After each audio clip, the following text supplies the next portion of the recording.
Mais qu'est-ce qu'on vient de vivre? En fait, aujourd'hui, on n'a pas vu un match de foot, on a vu la loi de la jungle. Chelsea, c'était un lion et le Barça, c'était une brebis. Ils se sont fait dévorer tout cru. Pour moi, le match de Lamine Yamal, c'est le symbole de ce Barça-là. Impuissant. Il a fait une story, il a dit qu'il avait retrouvé toutes ses capacités, mais il y avait un défenseur qui était préparé.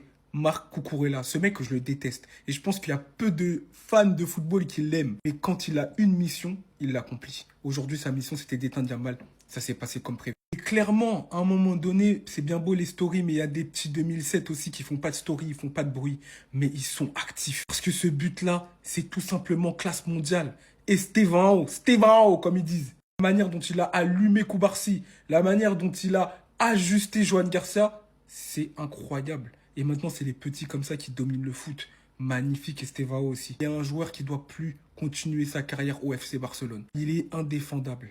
Aujourd'hui, carton jaune pour contestation et carton rouge pour ce découpage en règle de Marc Cucurella dans tous les bons coups. À un moment donné, une fois, deux fois, trois fois, Donald Araujo, c'est quand tu vas changer. T'as pas de cerveau. Viens faire cette intervention complètement inutile, dénuée de sens pour prendre ton rouge. Et là, ça fait trop. Pour moi, c'est le rouge de trop, en fait. On va pas se cacher derrière ça pour le Barça. Parce que avant ça, Chelsea les a dévorés tout cru, comme je l'ai dit au début. S'il n'y avait pas ce petit truc-là, goal check, ils auraient pu en prendre 4 de plus.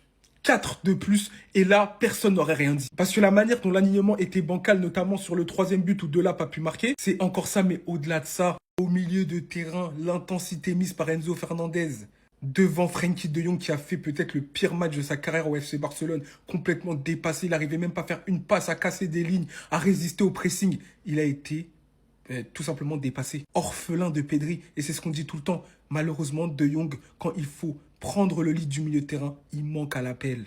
Voilà le résumé du match aussi. Caicedo qui a tout simplement mangé, malaxé. C'était Teddy Riner, des prises de judo, de catch, mais sur le ballon. C'était impressionnant.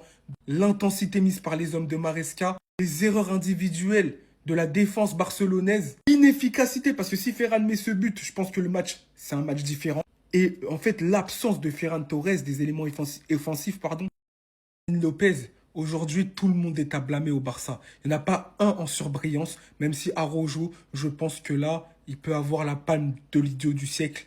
Mais bon, en tout cas, aujourd'hui, Chelsea a fait le taf. Le Barça doit encore aller travailler.